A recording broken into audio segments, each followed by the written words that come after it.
Assalamualaikum warahmatullahi wabarakatuh. Salam sehat untuk kita semua. Perkenalkan, nama saya Meilani Leso SSTM Cap. Saya adalah salah satu dosen pada Prodi Kebidanan Ambon Poltekkes Kemenkes Maluku. Saya sebagai seorang dosen yang mengampu beberapa mata kuliah dan salah satunya adalah asuhan kebidanan kehamilan. Sebagai seorang dosen yang mengampu beberapa mata kuliah, salah satunya adalah asuhan kebidanan kehamilan. Asuhan kebidanan kehamilan merupakan salah satu mata kuliah inti dalam kurikulum kebidanan. Kode mata kuliah asuhan kebidanan kehamilan BD 5.202 dengan bobot SKS 5 SKS, 2 teori dan 3 praktek. Capaian pembelajaran lulusan pada mata kuliah asuhan kebidanan kehamilan yang pertama adalah menguasai konsep teoritis ilmu kebidanan, asuhan kebidanan dan etika profesi. Yang kedua, menguasai konsep dasar ilmu obstetrik dan ginekologi. Yang ketiga, menguasai metode teknik dan pengetahuan prosedural dalam asuhan kebidanan pada kehamilan, pasca persalinan, bayi baru lahir dan balita serta kontrasepsi.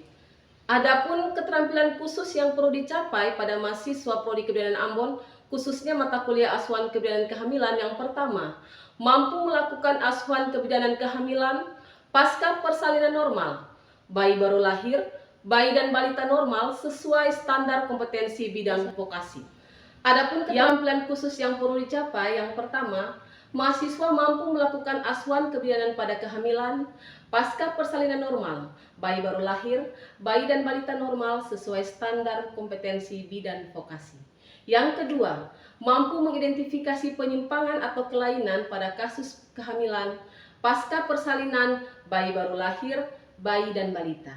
Yang ketiga, mampu melakukan dokumentasi asuhan kebidanan pada maternal dan neonatal. CPMK mata kuliah asuhan kebidanan kehamilan terdiri dari 7 CPMK. Yang pertama, memahami faktor-faktor yang mempengaruhi kehamilan. Yang kedua, memahami kebutuhan dasar ibu hamil. Yang ketiga, memahami evidence base dalam asuhan kehamilan. Yang keempat, mampu melakukan prosedur keterampilan dasar kebidanan pada asuhan kehamilan. Yang kelima, mampu mengenali tanda bahaya pada masa kehamilan. Yang keenam, mampu mendeteksi dini komplikasi dan penanganan awal kegawat daruratan. Dan yang ketujuh, mampu melakukan manajemen asuhan kehamilan. Deskripsi mata kuliah asuhan kebidanan kehamilan yaitu, setelah menyelesaikan mata kuliah ini, mahasiswa akan mampu melakukan role-play pada ibu hamil dengan menggunakan pantong. Adapun materi pembelajaran pada mata kuliah asuhan kehamilan, yang pertama, faktor-faktor yang mempengaruhi kehamilan. Yang kedua, kebutuhan dasar ibu hamil. Yang ketiga, evidence base dalam asuhan kehamilan. Yang keempat, prosedur keterampilan dasar kebidanan pada asuhan kehamilan. Yang kelima, pengenalan tanda bahaya pada masa kehamilan. Yang keenam, deteksi dini komplikasi dan penanganan awal kegawat daruratan. Dan yang ketujuh, manajemen asuhan kehamilan. Penilaian yang kami gunakan dalam mata kuliah asuhan kebidanan kehamilan terdiri dari penugasan 20%, UTS 20%, UAS 20%, dan praktikum 40%. Indikator penilaian pada mata kuliah asuhan kebidanan kehamilan terdiri dari 3. Yang pertama, ketepatan dalam menjelaskan, ketepatan melakukan, dan ketepatan mengenali. Metode pembelajaran yang kami lakukan pada mata kuliah asuhan kebidanan kehamilan, yang pertama, ceramah interaktif, problem based learning, discovery learning, dan small group discussion. Pembelajaran pada mata kuliah asuhan kebidanan kehamilan sebanyak 16 kali, yang terdiri dari 14 kali tatap muka, 1 kali ujian tengah semester, 1 kali ujian akhir semester. Dan pada video ini merupakan pertemuan kita yang keempat dengan pokok bahasan kebutuhan dasar ibu hamil. Terima kasih. Assalamualaikum warahmatullahi wabarakatuh dan selamat pagi. Waalaikumsalam warahmatullahi wabarakatuh. Bagaimana keadaan kalian hari ini? Baik, Ibu. Ini pertemuan kita yang keempat. Tetapi sebelumnya Ibu mau tahu apakah masih ada yang ingat materi pertemuan kita yang ketiga? Masih, Ibu. Mungkin ada yang bisa menjawab. Materi yang kemarin itu terkait faktor psikologi yang mempengaruhi kehamilan. Yang pertama adalah stresor internal dan eksternal, dan kemudian support keluarga, dan yang ketiga adalah partner abuse. Iya, betul sekali. Terima kasih. Ya, Untuk pertemuan kita yang keempat ini tentang kebutuhan fisik ibu hamil yang pertama, kedua, dan ketiga. Yang pertama adalah kebutuhan tentang nutrisi. Oksigen. Ya, pertemuan kita yang keempat ini membahas tentang kebutuhan fisik ibu hamil prioritas 1, 2, dan 3. Yang pertama adalah tentang oksigen. Di mana kita tahu bahwa oksigen sangat dibutuhkan oleh manusia, yang hamil maupun yang tidak hamil. Yang ketiga, kebutuhan hormonal pada ibu hamil sedikit meningkat dibandingkan ibu yang tidak hamil. Karena kita ketahui bahwa hormon digunakan untuk transportasi peredaran darah dari ibu ke janin. Yang berikutnya tentang nutrisi. Penambahan berat badan ibu hamil normal selama masa kehamilan 11,4 sampai 15,9. Yang pertama tentang kebutuhan akan kalori. Yang pertama, tiap harinya ibu hamil membutuhkan 2.500 kalori. Ketika kelebihan kalori dapat mengakibatkan obesitas. Yang berikutnya zat tepung yang didapatkan dari zat gula. Yang berikutnya protein. Ibu hamil sangat membutuhkan protein untuk pertumbuhan tulang dan tinggi, di mana protein yang didapatkan ketika ibu hamil mengkonsumsi makanan seperti ikan, kerang, karena protein terbagi dua, protein hewani dan protein nabati. Yang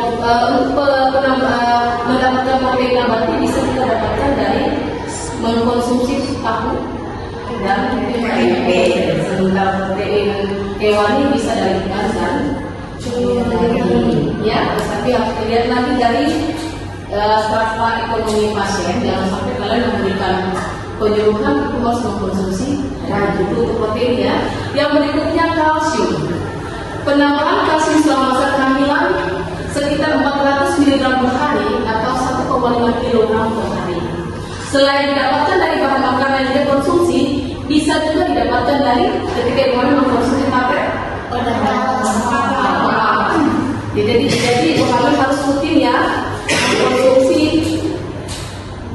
kalsium. Ini fungsi kalsium yang pertama untuk produksi ASI, persiapan laktasi. Yang kedua, pertumbuhan dan pembentukan tulang dan gigi. Yang tadi kalsium, sekarang kita ke kalium. Konsentrasi kalium dalam plasma itu menurun ketika masa kehamilan karena ekspresi glomerulus meningkat cukup besar, sehingga ibu hamil sangat membutuhkan kalium. Yang berikutnya zat besi. Zat besi bisa didapatkan dari ketika ibu hamil mengkonsumsi tablet FE. Sebanyak berapa butir yang harus selama masa kehamilan dikonsumsi? 90 tablet. Kenaikan kebutuhan zat besi selama kehamilan kira-kira 800 mg, di mana 300 mg ditransfer ke janin dan 500 mg ditransfer ke plasenta. Penambahan zat besi pada ibu hamil 30 mg per hari. Suplemen besi dapat merangsang mual muntah sehingga dianjurkan ibu hamil mengkonsumsi tablet zat besi pada malam hari ketika mau tidur dan dikonsumsi menggunakan air putih. Tidak boleh menggunakan teh yang kopi atau yang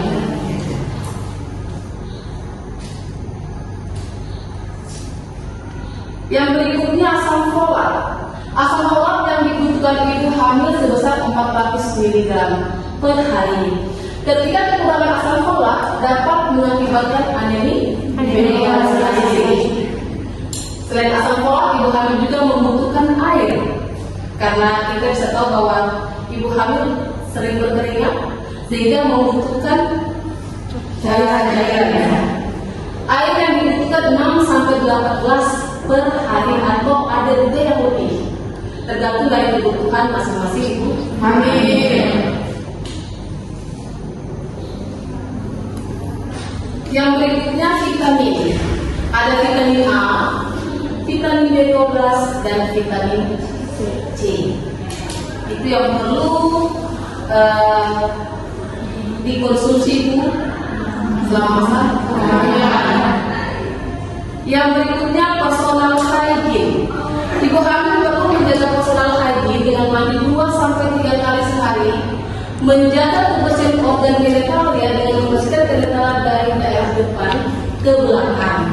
Ketika ibu hamil merasa lemah pada organ genitalianya, harus dibersihkan tanpa menggunakan sabun.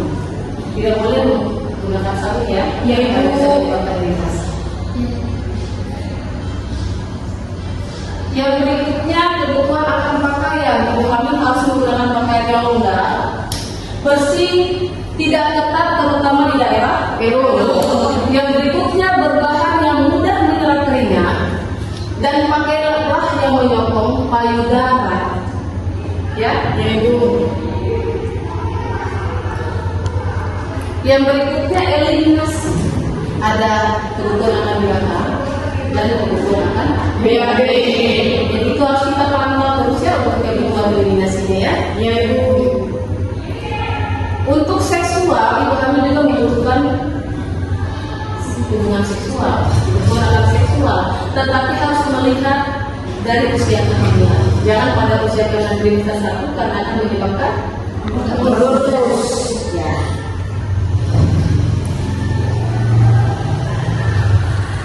Yang berikutnya mobilisasi body mekanik. Perubahan tubuh ibu hamil yang seharusnya berdosis ketika masa kehamilan terjadi bentuk tubuh hiperdosis yang mengakibatkan tulang belakangnya melengkung karena ada gravitasi bumi. Bisa ya, yang berikutnya kebutuhan mobilisasi atau body mekanik. Perubahan tubuh yang paling jelas adalah tulang belakang bertambah hiperdosis karena tumpuan tubuh berdasarkan lebih ke belakang dibandingkan sikap tubuh ketika tidak hamil, sehingga dianjurkan ibu hamil untuk menggunakan sepatu yang haknya rendah. Kalau bisa yang dekat aja. Tidak boleh mengangkat beban yang berat. Kalaupun mau mengangkat beban berat, harus ya. Yang berikutnya adalah kebutuhan akan mobilisasi atau body mekanik, di mana kebutuhan tubuh yang paling jelas terlihat ketika tulang belakang hiperdosis karena kebutuhan tubuh bergeser lebih ke belakang dibandingkan sikap tubuh ketika tidak hamil.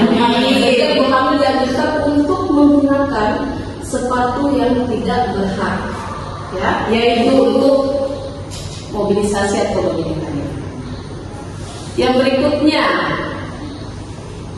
exercise atau senam hamil. Di mana kita ketahui bahwa ibu hamil juga dianjurkan untuk melakukan senam hamil. Namanya senam apa? Iya, senam kegel. Itu untuk membantu ketika proses persalinan nanti. Dengan tujuan dari senam hamil adalah memberikan dorongan serta melatih jasmani dan rohani ibu secara bertahap agar ibu menghadapi persalinan dengan tenang, sehingga proses persalinan dapat berjalan dengan lancar dan mudah. Yang berikutnya kebutuhan akan istirahat dan tidur, di mana ada dua ya, istirahat siang dengan malam. Jadi ibu hamil itu harus memenuhi dua kebutuhan istirahat itu, tidur siang dengan tidur malam.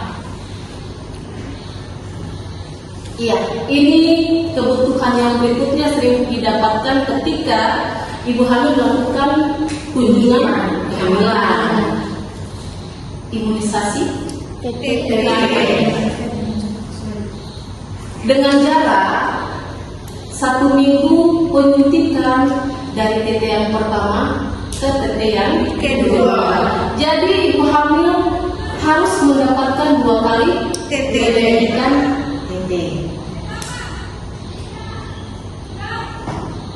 Iya, kalau untuk ibu hamil tidak boleh dibatasi untuk traveling ya, karena pada prinsipnya ibu hamil juga perlu relax, karena itu bisa mempengaruhi proses persalinan nanti ketika dia dalam keadaan relax, sehingga dianjurkan untuk ibu hamil juga bisa melakukan traveling dengan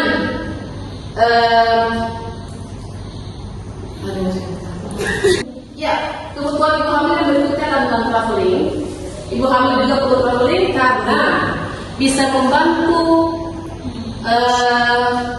menjaga keadaan fisiknya untuk nanti menghadapi proses persalinan, sehingga jangan sampai kita membatasi bahwa ibu hamil tidak boleh traveling. Tentunya dalam keadaan melakukan traveling harus dengan persetujuan dokter, terutama ibu hamil yang melakukan traveling dengan menggunakan pesawat, karena jangan sampai kebutuhan O2 di pesawat tidak mencukupi sehingga bisa menyebabkan hipoksia.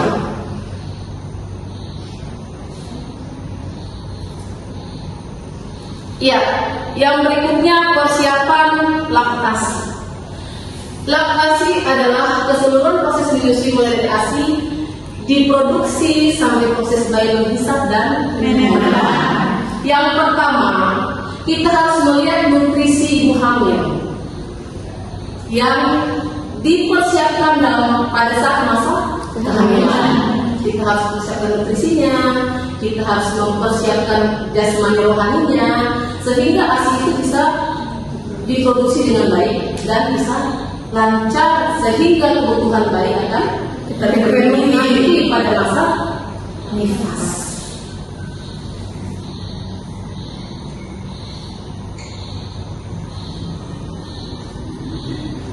Ya, yang berikutnya persiapan persalinan dan kelahiran bayi. Untuk persiapan fisik, ibu dan janin sehat harus pastikan sehat, sehingga ibu hamil itu harus dianjurkan juga selain pemeriksaan di bidan atau di puskesmas, paling tidak harus melakukan pemeriksaan di dokter spesialis. Harus bisa merencanakan di mana dia akan melakukan persalinan, penolong persalinan, sarana transportasi yang akan digunakan ketika dia akan menuju tempat persalinan, keluarga yang mendampingi ketika proses persalinan, dan perlengkapan ibu dan bayi harus sudah dipersiapkan sejak hamil. Itu untuk fisik. Kalau psikis, kesiapan mental ibu saat proses persalinan, hindarkan perasaan. Selain kebutuhan fisik, ada kebutuhan psikis. Yang pertama, kesiapan mental ibu saat proses persalinan, dan yang berikutnya adalah hindarkan perasaan takut atau was-was. Sehingga ibu hamil itu jangan kita menambah beban atau kita menakut-nakuti kalau nanti persalinan begini dan begini, karena itu akan mempengaruhi nanti ketika pada masa persalinan. Ya, yang berikutnya pemantauan kesejahteraan janin. Yang pertama kita bisa dengan USG. Yang berikutnya kita bisa dengan ketika pemeriksaan di puskesmas bisa dengan menggunakan linek atau doplet. Dan yang berikutnya bisa dengan pemantauan kesejahteraan janin melalui gerakan per hari. Jadi minimal 10 kali kita bisa rasakan ketika bayinya aktif bergerak, berarti dia kebutuhannya terpenuhi. Tetapi harus diperhitungkan ada waktunya dia tidur. Jadi bukan bayi itu bergerak sepanjang hari. Dia juga ada waktu tidur, ada waktu istirahat. Sehingga kita harus memantau dengan sebaik-baiknya. Ya, mungkin itu saja pertemuan kita di pagi hari ini. Ada yang bertanya? Ya, silakan. Jadi pasien saya ini kan dari awal kehamilan kan pemeriksaan labnya tuh hasilnya itu kan normal. Nah seiringnya waktu itu kan diberikan tablet FS sebanyak 90 dari trimester 1, trimester 2, dan trimester 3. Pada saat trimester 3 itu pemeriksaan HB-nya itu rendah ibu. HB-nya itu 10 mg. Terus kira-kira asuhan nutrisi apa yang harus diberikan? Iya. Kalau ibu hamil sudah mencukupi kebutuhan FE selama masa kehamilan 90 tablet, harus kita pastikan lagi dengan benar apakah ibu hamil ini mengkonsumsi atau tidak. Jangan sampai tidak memberikan tablet FE tapi pasiennya tidak mengkonsumsi. Karena kalau dilihat dari kasusnya Selarita, berarti otomatis pasiennya tidak mengkonsumsi, sehingga bisa kita bantu memberikan health education dengan bagaimana caranya itu bisa mengkonsumsi makanan yang bergizi seperti ikan, sayuran hijau, kacang-kacangan, atau makanan yang memang zat besinya tinggi. Itu bisa membantu memenuhi kebutuhan zat besi selain daripada tablet FE. Ya, mungkin ada lagi. Kalau memang tidak ada lagi, ya dapat disimpulkan untuk pertemuan kita di pagi hari ini bahwa selama masa kehamilan sebaiknya semua kebutuhan ibu hamil trimester 1, trimester 2, trimester 3 harus terpenuhi. Karena kenapa? Itu akan membantu proses kehamilannya menjadi kehamilan normal, kehamilan yang bahagia, dan itu juga bisa berefek ketika nanti dia menghadapi proses persalinan. Ya, karena itu tugasnya kita semua, kamu dan saya, untuk memberikan rasa nyaman kepada ibu hamil. Ya, kalau memang tidak ada lagi yang bertanya, maka pertemuan kita di pagi hari ini saya cukupkan. Sekian dan terima kasih. Wassalamualaikum. Demikian video pembelajaran saya hari ini. Wassalamualaikum warahmatullahi wabarakatuh. Salam sehat, terima kasih.